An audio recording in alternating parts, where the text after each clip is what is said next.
Voici l'une des photos de l'espace les plus célèbres. Prise par le télescope spatial Hubble, elle montre les piliers de la création.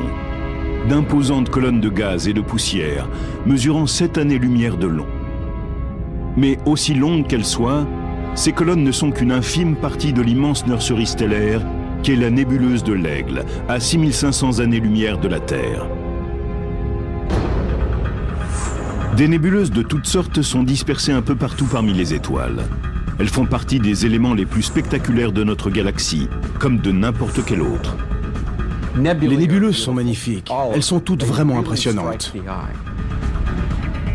Nommées selon le mot grec signifiant nuage, les nébuleuses ne sont au fond qu'un nuage de gaz et de poussière interstellaire, rarement visible à l'œil nu.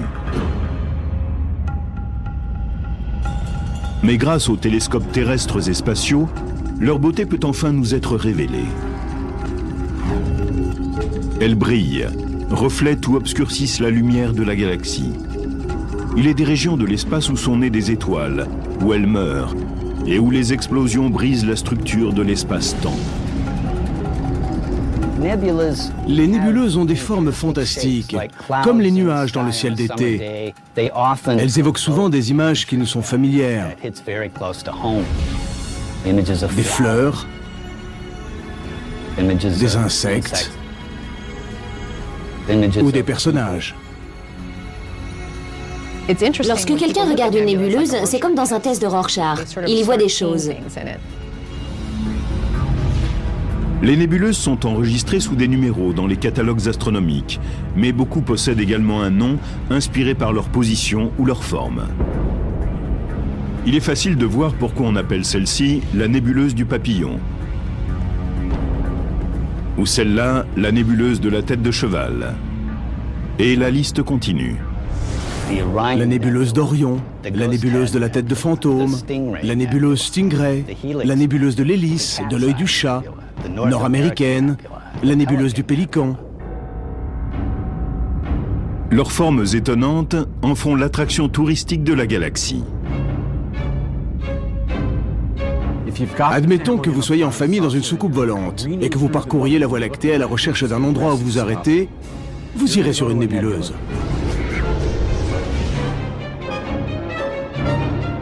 Comme les attractions touristiques sur Terre, les nébuleuses nous attirent.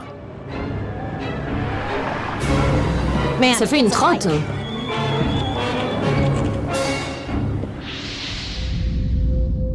Dans le ciel de nuit, c'est la grande nébuleuse d'Orion qui attire la première notre regard. C'est l'une des rares nébuleuses que l'on puisse voir à l'œil nu. Durant une nuit claire, elle apparaît comme une étoile floue dans l'épée d'Orion, qui est probablement la constellation la plus identifiable. Aujourd'hui, la nébuleuse d'Orion est la zone la plus active de notre galaxie en matière de formation d'étoiles. Elle éclaire le ciel comme nulle autre. En matière de nébuleuse, c'est la star de toutes. Comme les hommes sur Terre sont attirés par les sites touristiques, les astronomes tentent de se rapprocher des nébuleuses. Ils veulent tous les photographier. Après tout, le tourisme, que ce soit sur Terre ou dans le ciel, n'est jamais qu'une histoire de photos. Les photographes de nébuleuses occupent une niche très particulière et très importante à mon avis. Ils se situent au sommet, au croisement de l'art et de la science.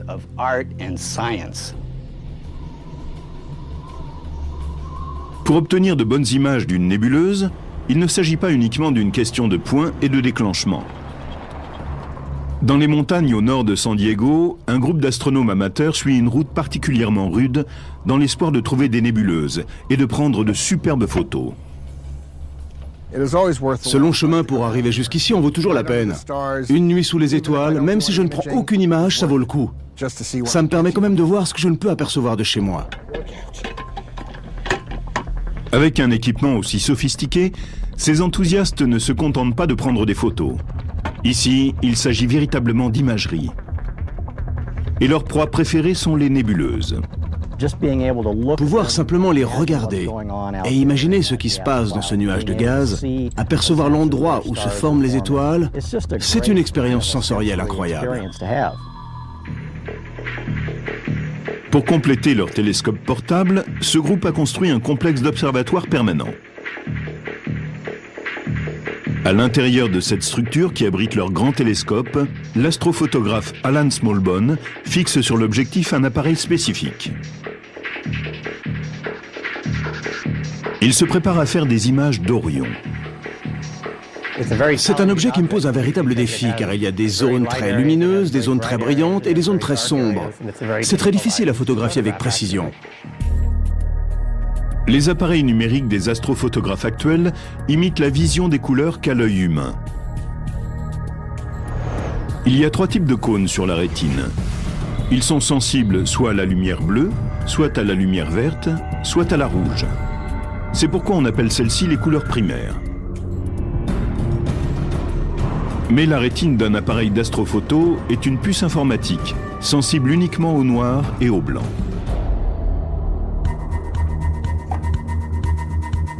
Pour les photos couleurs, il utilise des filtres rouges, verts et bleus, et prend au moins une photo avec chacun d'entre eux. On appelle souvent cette technique pour produire des couleurs plus naturelles le RVB. En photographiant la nébuleuse d'Orion, Alan Smallbone observe des temps d'exposition de 5 minutes pour chacun des 3 filtres. Mais les nébuleuses sont si sombres que pour obtenir ses meilleures images, il a souvent besoin de douzaines d'expositions, ce qui conduit à une durée totale d'exposition de 14 heures. Personne n'a jamais dit que c'était facile. L'astrophoto peut être un exercice très fastidieux car elle demande beaucoup de temps. Elle exige d'être assis durant de longues heures à attendre avant de pouvoir déclencher l'appareil. On ne peut qu'attendre. Ensuite, Alan Smallbone superpose les images brutes sur son ordinateur. Les différentes combinaisons de points rouges, bleus et verts s'assemblent comme dans la télévision couleur pour créer toutes les nuances du spectre. Des heures après qu'il a ouvert l'obturateur, la nébuleuse d'Orion apparaît sur l'écran dans ses couleurs naturelles, qu'aucun œil humain ne pourrait voir autrement.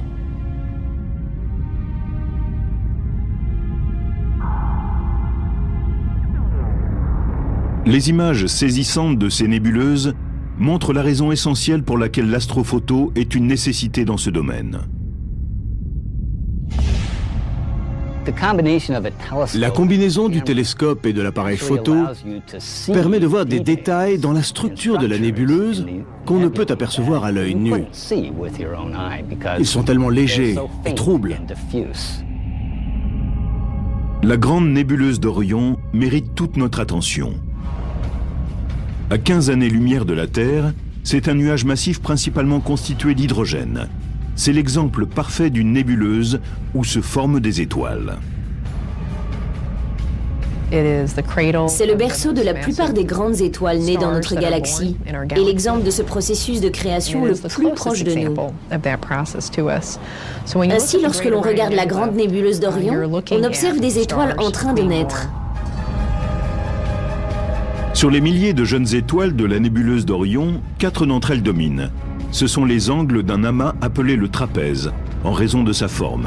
Massives et brûlantes, elles sont responsables de cette apparition astronomique lumineuse. Le trapèze au centre de la grande nébuleuse d'Orion est ce qui lui donne son énergie. C'est ce qui en fait une nébuleuse. S'il n'y avait pas ces étoiles du trapèze, ce serait un nuage sombre. Les radiations des étoiles du trapèze sculptent le gaz environnant et le font briller à cause de la lumière qu'il émet.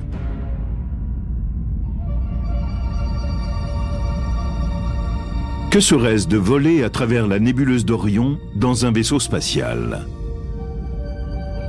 Ça pourrait ressembler à cela. Une simulation informatique remarquablement précise, basée sur les données du télescope spatial Hubble et modélisée par Robert Odell, astronome à l'université Vanderbilt. En traversant le gigantesque nuage, on peut voir briller les 4 étoiles du trapèze. Leurs positions en 3D sont maintenant évidentes. Leur énergie intense a vidé le centre de la nébuleuse. Les étoiles du trapèze brillent tellement qu'elles nous empêcheraient de voir le reste de la nébuleuse si nos écrans n'étaient pas conçus pour nous en présenter tous les détails. Les boules sombres et dispersées sont appelées proplides ou disques protoplanétaires. Ce sont des couches de poussière entourant des étoiles nouvellement formées et transformées en gouttelettes par des vents d'énergie stellaire venus du trapèze. L'un d'eux présente clairement un anneau de débris gravitant autour de son étoile centrale, preuve matérielle qu'un nouveau système de planètes est en formation. Quand on sort de la nébuleuse d'Orion, on l'aperçoit sous l'angle selon lequel on la voit à partir de la Terre. Mais à 1800 années-lumière de là, elle est réduite à une petite tache dans notre champ de vision. Imaginez à quoi cela ressemblerait à seulement 4 années-lumière, la distance de l'étoile la plus proche de nous. Si la nébuleuse d'Orion était à la même distance de nous que l'est l'étoile la plus proche de la Terre, elle serait si brillante que nous ne pourrions percevoir l'obscurité du ciel. Impossible de voir les autres étoiles, nous serions à peine conscients des autres galaxies, simplement à cause de sa grande luminosité. Le monde se résumerait à la nébuleuse d'Orion et au Soleil.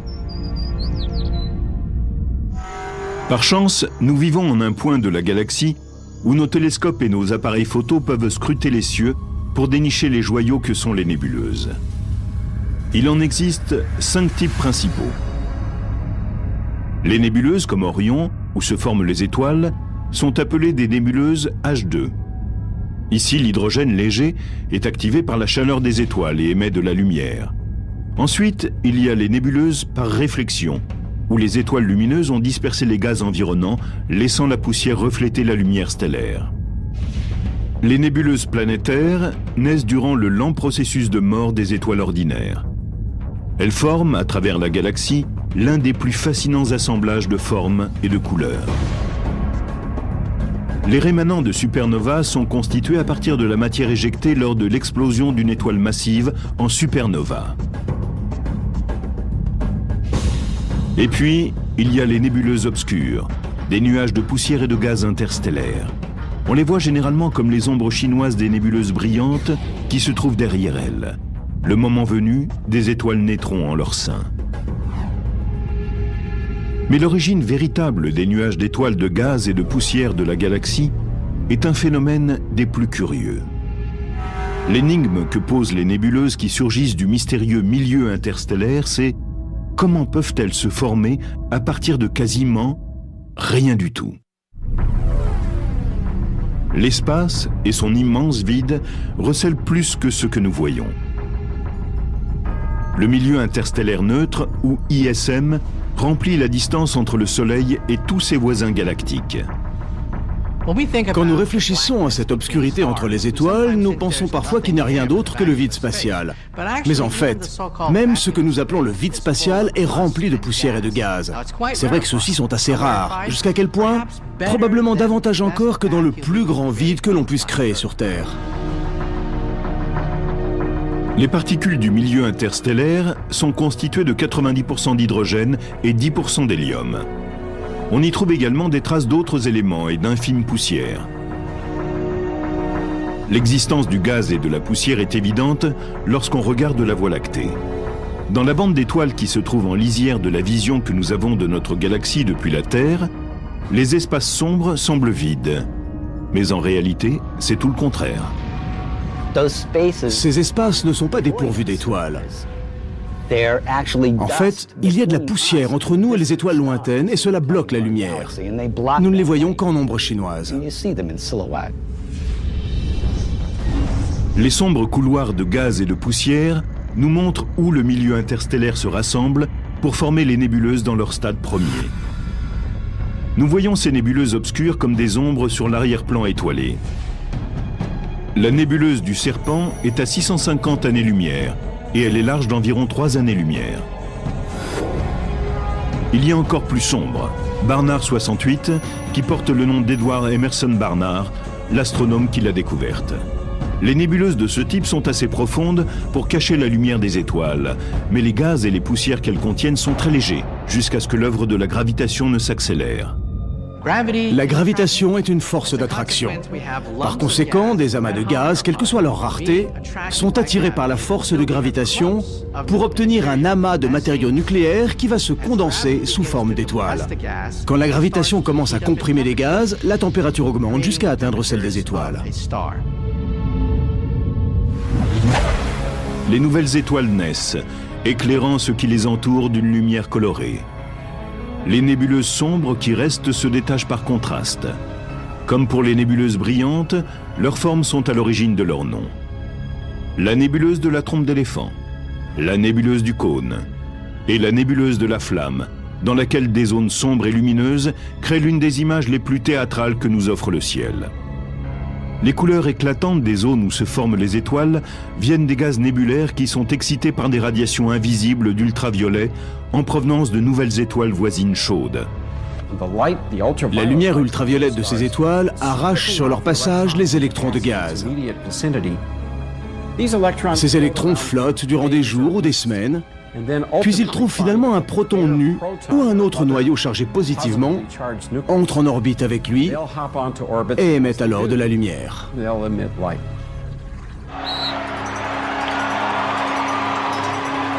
À l'université de Rochester, l'astronome Adam Frank compare l'excitation du gaz dans une nébuleuse à un match de basketball.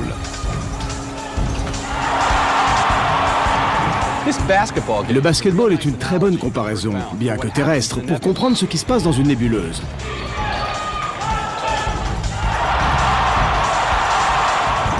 Sur le terrain, on a Rochester qui joue contre l'université de New York. Les joueurs sont comme les étoiles, au centre d'une nébuleuse. Lorsqu'il se passe quelque chose d'excitant, on peut voir la foule s'animer. Le public se lève, encourage les joueurs, ils émettent de l'énergie. Dans ce cas, c'est une énergie sonore. Dans une nébuleuse, c'est une énergie lumineuse. C'est exactement la même chose qui se produit lorsqu'un électron est arraché d'un atome. Il flotte pendant un moment, puis trouve un autre atome avec lequel se recombiner, et il émet alors de l'énergie.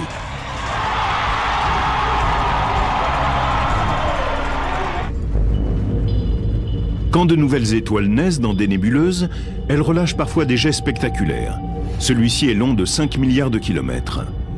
Ces jets sont des nébuleuses en eux-mêmes, générées par des nuages de gaz et de poussière en orbite et qui envoient du matériel dans de jeunes étoiles. À cause de la rotation, cela forme d'abord un disque d'accrétion qui est un peu comme un frisbee tournant autour de la jeune étoile qui la nourrit et la construit. Maintenant, il y a toujours des champs magnétiques dans tout ce gaz. Et pendant que le disque tourne, le matériau se charge dans les lignes de champ. Il tourne et ensuite il est éjecté dans l'espace. Parfois, les lignes de champ sont courbées autour d'un jet lumineux et créent une colonne de jet vraiment solide.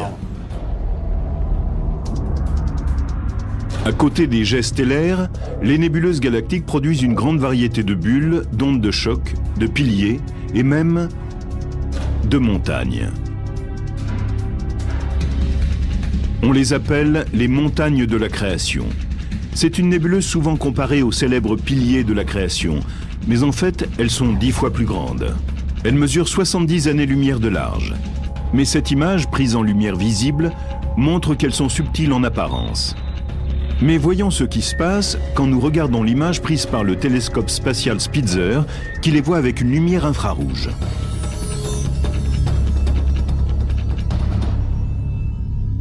La lumière infrarouge est une lumière dont la longueur d'onde est légèrement plus élevée que celle de la lumière visible.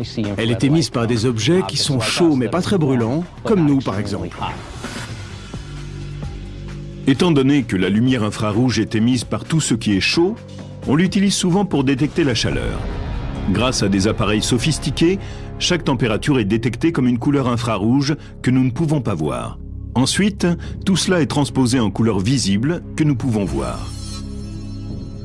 C'est de cette manière que les infrarouges peuvent se servir de la chaleur du corps pour nous montrer des astronomes amateurs qui travaillent dans l'obscurité de la nuit. Autrement, nous devrions allumer une lumière pour les voir. Dans l'espace, les mêmes principes s'appliquent. Voici la nébuleuse de l'Aigle en lumière visible. Mais le télescope à infrarouge Spitzer la voit d'une façon toute différente. Elle dévoile une région de poussière extrêmement chaude que l'on aperçoit ici en rouge. Qu'est-ce qui mène la poussière à une telle température? Les étoiles de la nébuleuse? Non, elles ne sont ni assez lumineuses ni assez chaudes. Mais peut-être une explosion de supernova. Ou peut-être la mort violente d'une étoile. Une supernova pourrait envoyer une onde de choc massive qui aurait un profond impact, parce que la nébuleuse de l'Aigle abrite les piliers de la création. Pour les piliers, ce n'est pas une bonne chose. Parce que ce qui risque d'arriver, c'est que l'onde de choc de la supernova, qui est produite par l'étoile en train d'exploser, va tôt ou tard les heurter.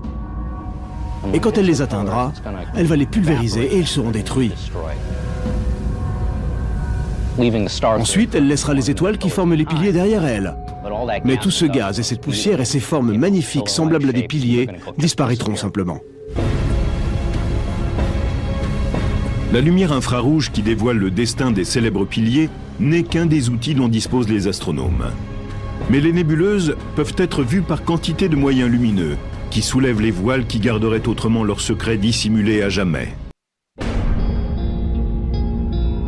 Dans un univers rempli de lumière, les astronomes ont appris à regarder les étoiles, en analysant cette lumière par différents moyens. Comme les images infrarouges du télescope spatial Spitzer. L'infrarouge n'est qu'une zone du spectre électromagnétique qu'on utilise pour mesurer la longueur d'onde de toutes les sortes de radiations. À une extrémité, il y a les ondes radio qui sont les plus longues, et à l'autre, les rayons gamma qui sont les plus courts. Entre les deux, il y a les autres longueurs d'onde, parmi lesquelles la lumière visible, qui est une fraction tellement infime qu'il est difficile de l'imaginer. Quelle est la taille du spectre visible? Admettons que nous ayons un film qui représente la totalité du spectre électromagnétique et qui s'étendrait sur 3800 km de la Californie à l'Alaska. La section du spectre visible tomberait quelque part au milieu, près de l'Université de Washington.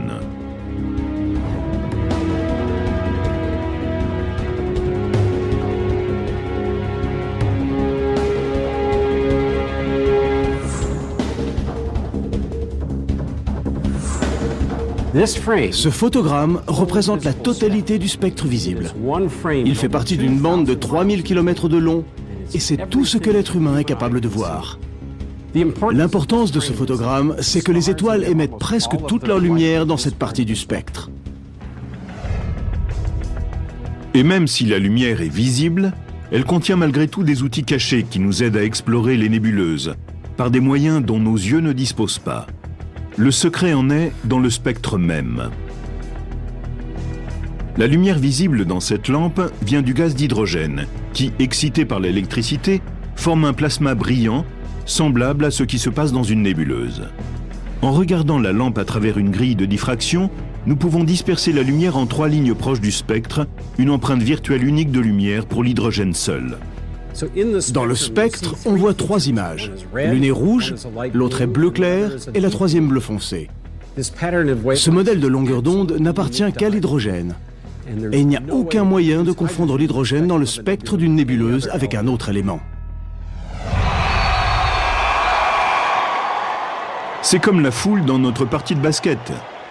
La masse des encouragements est produite par chaque supporter individuellement, avec sa voix particulière. Mais vous pouvez les entendre chacune clairement si vous avez les moyens de les isoler.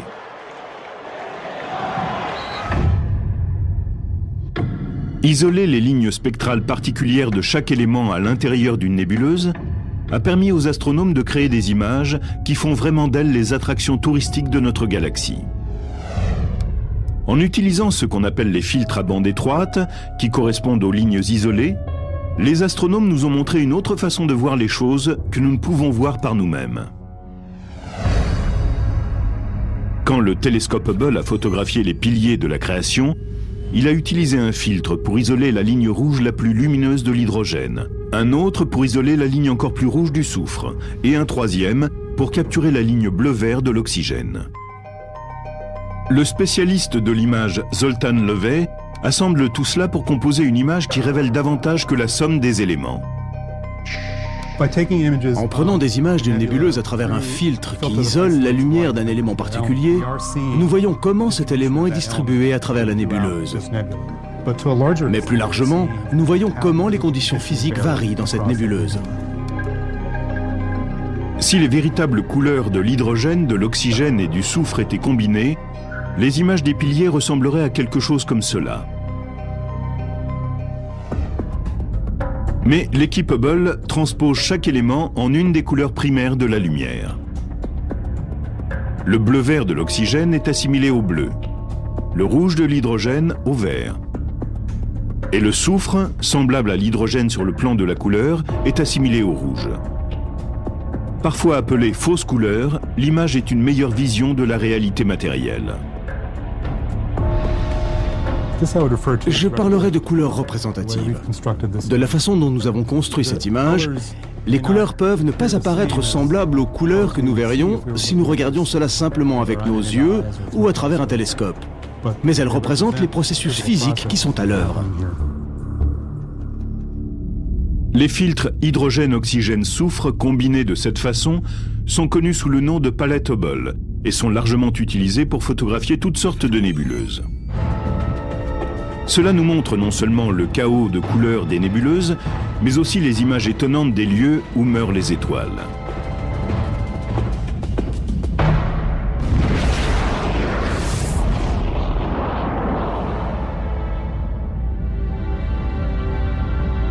Ces joyaux magnifiques et complexes qui marquent dans le cosmos la disparition d'étoiles sont les nébuleuses planétaires, un terme adopté en 1784. Les nébuleuses planétaires sont des objets qui n'ont rien à voir avec les planètes. Elles tiennent leur nom de William Herschel, qui, observant pour la première fois une nébuleuse planétaire à travers un télescope, a vu qu'elle était ronde, de couleur verte, et elle lui a rappelé la planète Uranus. Le bleu-vert de l'oxygène et les rouges de l'hydrogène dominent les photos en couleur des nébuleuses planétaires. La nébuleuse de l'Anneau en est un parfait exemple. Elle est à 2300 années-lumière de la Terre et mesure 1,3 années-lumière de diamètre. Elle est considérée comme le prototype des nébuleuses planétaires. Mais la forme de la nébuleuse de l'Anneau est simple comparée aux autres nébuleuses planétaires. Il est étonnant de réaliser que des phénomènes comme celui-ci accompagnent quasiment la mort de chaque étoile dans le cosmos, y compris celle du Soleil, dans environ 5 milliards d'années. Le destin du Soleil est de gonfler à la toute fin. Il remplira la moitié du ciel. Quand il se couchera à l'ouest, une autre partie se lèvera à l'est, et tout le ciel sera rempli de cet objet rouge lumineux qui nous cuira comme une porcelaine. À ce moment-là, l'intérieur de l'étoile deviendra terriblement instable. Il se secouera, il se fendra, et la surface disloquée pourrait être projetée dans l'espace. C'est comme si une étoile éternuait. L'enveloppe extérieure de gaz entrera en expansion, tandis que le Soleil rétrécira, et de géante rouge, il deviendra une naine blanche brûlante. La lumière ultraviolette de la naine excitera le gaz environnant, ce qui le fera briller comme les régions formatrices d'étoiles. Ce phénomène lumineux durera des milliers d'années avant de faiblir et de disparaître. Il est pratiquement impossible de prédire quel genre d'image cosmique produira le Soleil à la fin de son existence. Mais regardez la variété étourdissante de nébuleuses planétaires dans la galaxie. Qu'est-ce qui les rend si incroyablement différentes? Et quel est le moteur de ces formes énigmatiques? On estime à 10 000 le nombre de nébuleuses planétaires dans notre galaxie, chacune représentant la mort d'une étoile à sa manière unique. Bien que chaque nébuleuse planétaire soit générée par un système d'étoiles singulier, leur taille est immense en comparaison. Les nébuleuses planétaires sont immenses. Si j'avais le système solaire entre mes doigts, le rayon d'une nébuleuse planétaire serait entre 1000 et 10 000 fois plus grand. Et à cause de leur grand éloignement de la Terre, la plupart des nébuleuses planétaires nous paraissent être de petits points dans le cosmos. La nébuleuse NGC 2440 est à 4000 années-lumière de la Terre, et bien qu'elle mesure une année-lumière en largeur, sa taille, quand on la regarde de la Terre, ne représente que 4% de celle de la pleine Lune. Seuls les télescopes les plus puissants peuvent en voir le détail. La nébuleuse de l'Hélice est en apparence aussi grande que la Lune, mais elle réclame un certain temps d'exposition pour être vue en entier. Sa forme étonnante a donné l'idée à certains de l'appeler l'œil de Dieu. Éloignée de 450 années-lumière, elle fait partie des nébuleuses planétaires les plus proches de la Terre. C'est pourquoi elle a été étudiée avec attention. Cette photo prise par le télescope spatial Hubble est l'une des images astronomiques les plus détaillées qui ait jamais été faite. Entre autres surprises, elle révèle des nœuds étranges qui ressemblent à des bâtons à l'intérieur de la nébuleuse. On les appelle les nœuds cométaires, sans doute parce qu'on pensait qu'ils venaient à l'origine de comètes, de vieilles comètes autour de l'étoile, alors qu'en fait c'est une interaction vraiment naturelle entre la lumière stellaire et le gaz. Cette lumière stellaire sort et cela produit comme un choc avec le gaz. C'est un peu comme si on jetait de l'eau froide sur un feu brûlant. Cela provoque la sortie du gaz sous forme de boucles et de fragments. Les couleurs brillantes qu'on voit sur les photos des nébuleuses planétaires sont décevantes. Si un vaisseau spatial était proche de l'étoile centrale de la nébuleuse de l'hélice, le gaz lumineux serait pratiquement invisible, parce qu'il est trop mince. Ce n'est qu'en filant vers les limites extérieures de la nébuleuse planétaire que la vision commencerait à changer. Il faudrait parcourir des milliers de kilomètres dans le système solaire avant de commencer à voir la lueur des gaz de la nébuleuse planétaire même. Ceci ressemblerait beaucoup à l'aurore comme nous la voyons sur Terre. Les couleurs seraient magnifiques. Et ensuite, peu après cela, nous finirions par traverser la nébuleuse et nous plongerions dans les profondeurs de l'espace. En regardant derrière la nébuleuse, les couleurs sont plus apparentes. Le gaz, autrement, est trop mince pour être vu, si nous ne regardons pas à travers son enveloppe entière, mince de milliards de kilomètres. Mais même là, nous avons besoin d'aide. Nos yeux voient le rouge de l'hydrogène, mais quand apparaissent plus de couleurs, la structure devient plus claire et notre vaisseau spatial adapte à notre vision la palette Hubble. Notre vision de la nébuleuse est limitée par notre position. Tout comme nous le faisons de la Terre, nous ne la voyons que d'une seule direction. Elle ressemble à un anneau étiré. Mais notre vaisseau spatial file autour de la nébuleuse et nous réalisons que sous un autre angle, elle paraît très différente. Ce n'est pas un anneau de gaz, ni même une sphère, mais deux disques distincts qui se recoupent. Peut-être à cause d'une étoile centrale qui décharge du gaz dans deux phases séparées à différents moments vers la fin de son cycle de vie. Les questions entourant les formes de la nébuleuse planétaire sont parmi celles qui engendrent la plus grande perplexité chez les astronomes. Jetons un œil sur certaines des structures d'une nébuleuse planétaire. Elles vont d'une forme ronde, comme la nébuleuse tranche de citron, à une forme elliptique, comme la nébuleuse du spirographe. Et il y en a beaucoup d'autres, comme la nébuleuse de la fourmi et la nébuleuse du double calmar.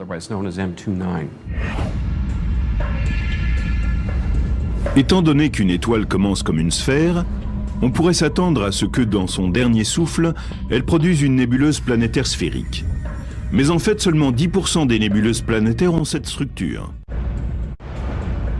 Les vents stellaires venus des différentes couches de gaz jetées par l'étoile à différents moments et à différentes vitesses à sa mort sont les sculpteurs de certaines formes plus exotiques. Il y a une interaction entre les vents. Ils entrent en collision les uns avec les autres. Ce processus sculpte la nébuleuse et permet de lui donner cette forme intéressante. Les nébuleuses planétaires les plus intrigantes sont celles qui ont des structures bipolaires. Des forces mystérieuses à l'intérieur de ces étranges objets provoquent la production de jets par les gaz lumineux qui rappellent les jets stellaires des étoiles en train de naître. Comment deux phénomènes aussi similaires peuvent-ils se produire au début et à la fin de la vie d'une étoile ? Les jets sont des phénomènes doués d'ubiquité. Ce qu'ils ont tous en commun, c'est la présence d'un disque d'accrétion qui est constitué de gaz en rotation et de champs magnétiques à l'intérieur de ces gaz. Et tandis que le matériau traverse le disque d'accrétion et se charge de lignes de champ, il est de nouveau éjecté dans l'espace. Mais une étoile en train de mourir n'a pas à l'intérieur d'elle un disque de matériaux finissant. À moins de faire partie d'un système binaire qui est formé de deux étoiles qui tournent l'une autour de l'autre. Les systèmes binaires sont très répandus dans l'univers. Quand les deux étoiles tournent l'une autour de l'autre, l'une d'elles transfère une partie de sa masse vers l'autre. Le matériau file d'une étoile à l'autre et on voit se former un disque d'accrétion. Des champs magnétiques apparaissent dans ce disque d'accrétion et le matériau est éjecté comme dans d'autres cas. Les nébuleuses planétaires représentent le processus normal de mort d'une étoile dans l'espace. Mais il y a des étoiles géantes dans l'univers qui sont bien loin d'être normales. Elles finissent leur vie par des explosions massives. Et souvent, les nébuleuses laissent derrière elles les seuls indices qui témoignent de leur fin violente. En 1054, une étoile massive a explosé à 6300 années-lumière du système solaire. Depuis la Terre, elle est apparue comme une nouvelle étoile, la plus brillante qui soit dans le ciel. 10 fois plus brillante que Vénus. Elle est restée visible dans la lumière diurne pendant 29 jours. On sait que les astronomes chinois l'ont également vue, ainsi que peut-être les Anasazi du Nouveau-Mexique, comme semble le montrer un de leurs pétroglyphes. Elle a pâli presque aussi vite qu'elle était apparue, et aujourd'hui, nous ne pouvons la voir qu'à l'aide de télescopes. Mais ce qui reste d'elle est spectaculaire. 1 millier d'années plus tard, nous l'appelons la nébuleuse du Crabe. C'est une des nébuleuses qu'on appelle rémanents de supernova. Les rémanents de supernova sont pour l'essentiel des débris de nuages en expansion, issus de l'explosion d'une étoile vraiment massive. C'est l'explosion qui signe à la fin de sa vie la mort de l'étoile. Les rémanents de supernova ressemblent aux nébuleuses planétaires, dans la mesure où ils sont tous les deux nés de la mort d'une étoile. Tandis qu'une étoile évolue pour devenir une nébuleuse planétaire, elle éjecte très lentement une masse dense de sa surface. Ce n'est pas une explosion, c'est simplement une éjection. Une supernova est beaucoup plus simple, c'est juste une explosion. Tout arrive en quelques secondes. Et la nébuleuse que nous voyons est un shrapnel qui reste encore. Le spectacle lumineux vient de l'onde de choc de l'explosion, qui écrase le matériel alentour et le fait briller.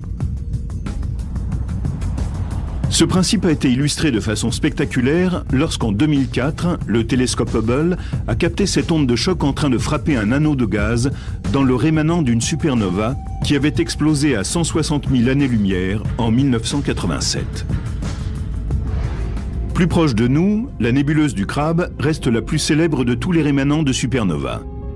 Cela fait 300 ans qu'elle est étudiée grâce au télescope. Elle renferme un secret enfoui à l'intérieur et que nous n'avons toujours pas découvert depuis 1968. Au centre, il y a un pulsar qui tourne sur lui-même 30 fois par seconde.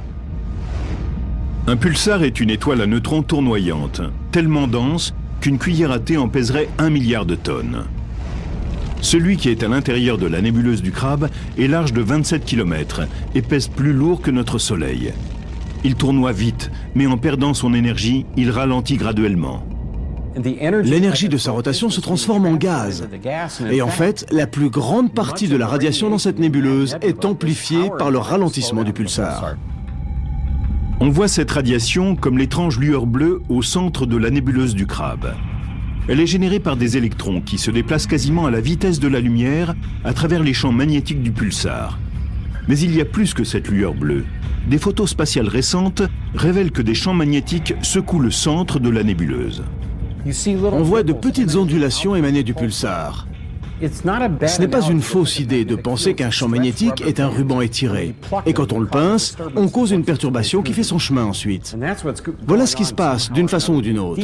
Les détails sont au-dessus de nous. Mais on peut voir le phénomène et il est assez clair. La mort de l'étoile qui a formé la nébuleuse du Crabe fait partie du cycle de vie de la galaxie.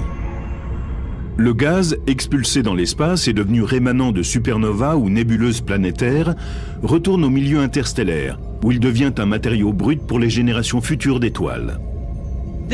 Ce processus ne peut pas continuer éternellement, parce que nous avons une quantité définie de gaz d'hydrogène. Tôt ou tard, la plus grande partie de l'hydrogène et de l'hélium qui illuminent les étoiles s'épuise et elles s'éteignent. Aujourd'hui, quand on regarde la Voie lactée, 97% de sa masse est dans les étoiles, 3% est dans les gaz. Et quand une étoile se forme, le niveau du réservoir descend, encore et encore. La formation stellaire ralentira parce que ce gaz est de plus en plus difficile à trouver. Mais des astronomes, à l'aide du Green Bank Telescope, ont découvert récemment une source de gaz dans un nuage massif à l'extérieur de la Voie lactée. La chose très intéressante à propos de ce nuage, qu'on appelle le nuage de Smith, c'est qu'il est très massif. Il a une masse de gaz et de poussière équivalente à 1 million de fois celle du Soleil. Ce nuage se dirige tout droit vers la Voie lactée et dans 20 à 40 millions d'années, il entrera en collision avec nous. Cela crée une pression, une onde de choc, et il fera exploser une génération de centaines de nouvelles étoiles quand il entrera en collision avec la Voie lactée. Quand le gaz du nuage de Smith aura été comprimé par la collision, une nouvelle nébuleuse d'étoiles en formation illuminera la galaxie et le cycle de vie de l'univers continuera. À long terme, pourtant, il n'y aura pas assez de nuages de Smith pour que le processus continue et les nébuleuses disparaîtront graduellement. L'univers est vieux de près de 14 milliards d'années. Si l'on revient dans 100 millions d'années et qu'on regarde la Voie lactée, la grande masse brillante d'étoiles ne pourra plus se former. Tout ce qui restera, ce seront les anciens rémanents d'étoiles qui auront existé dans le passé. Ce sera un endroit ennuyeux, très ennuyeux. Nous vivons une époque passionnante dans la vie de l'univers, avant que les étoiles ne s'éteignent et que le réservoir de nouveaux matériaux ne se soit épuisé. Nous vivons une époque privilégiée.